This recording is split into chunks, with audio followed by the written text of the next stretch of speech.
राम राम सभी को। क्रोएशिया 40 लाख लोग, उरुग्वे 45 लाख लोग, लेकिन दोनों ही देश फीफा वर्ल्ड कप खेलते हैं। और भारत 140 करोड़ की आबादी, दुनिया का सबसे युवा देश, फिर भी फीफा वर्ल्ड कप में जगह नहीं।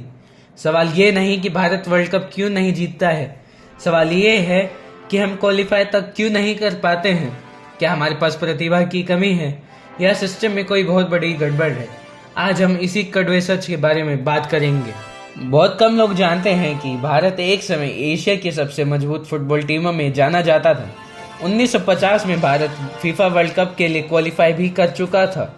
जी हाँ, आज जहां हम क्वालिफाई भी नहीं कर पाते हैं, वहीं 1950 में हमारे पास फीफा वर्ल्ड कप खेलने का मौका था।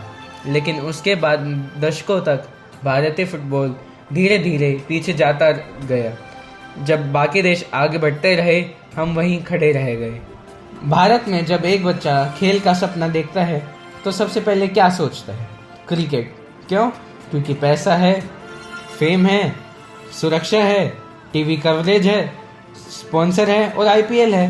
दूसरी तरफ फुटबॉल खेलने वाले लाखों बच्चे राष्ट्रीय स्तर तक ही नहीं पहुंच पाते हैं।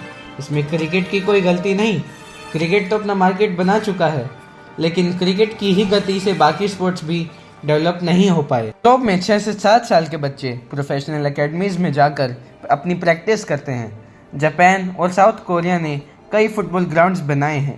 भारत में कई जिलों में तो फुटबॉल ग्राउंड ही नहीं है।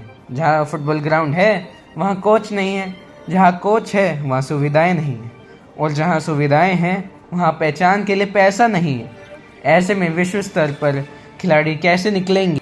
सच सुनना थोड़ा मुश्किल है, लेकिन समस्या सिर्फ सरकार या फेडरेशन की नहीं, समस्या हमारी सोच की भी है। कितने माता पिता अपने बच्चे को डॉक्टर या इंजीनियर बनाने की जगह एक फुटबॉलर बनाना चाहेंगे? उत्तर है बहुत कम, क्योंकि खेल को आज भी करियर के रूप में माना नहीं जाता। जब तक समाज खेल को सम्मानजनक पेशे से नहीं मानेगा, तब तक प्रतिभा रास्ते में ही गुम होती जाएगी। क्रोएशिया की आबादी राजस्थान के कई शहरों से कम है, उरुग्वे की आबादी जयपुर के आसपास है। फिर भी ये दोनों देश वर्ल्ड कप खेलते हैं। क्यों? क्योंकि इन्होंने सिस्टम बनाया, इन्होंने हर प्रतिभाशाली बच्चे को ढूंढा, उसे मोटिवेशन दिया, उसे अवसर दिया, उसे ट्रेनिंग दी, फुटबॉल को राष्ट्रीय स्तर पर प्रायोरिटी दी। उन्होंने आबादी पर भरोसा ना कर उन्होंने व्यवस्था बनाई। अब आते हैं सबसे महत्वपूर्ण सवाल पर। क्या भारतीय फुटबॉल प्रशासन ने लंबे समय के लिए योजनाएं बनाई हुई हैं?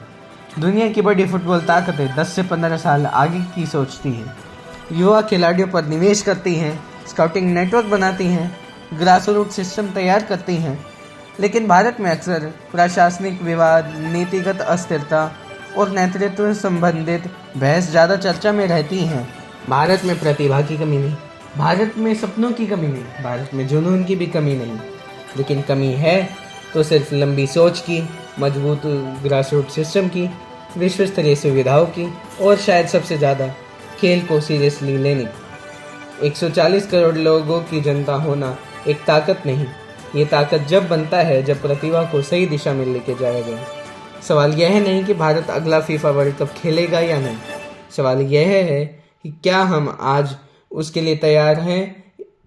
अगर आपको लगता है कि भारत फुटबॉल की दुनिया को चौंका सकता है, तो इस वीडियो को लाइक, शेयर और सब्सक्राइब करें, और जाते जाते कमेंट बॉक्स में ज़रूर लिखें, इंडिया डिजर्व्स वर्ल्ड कप।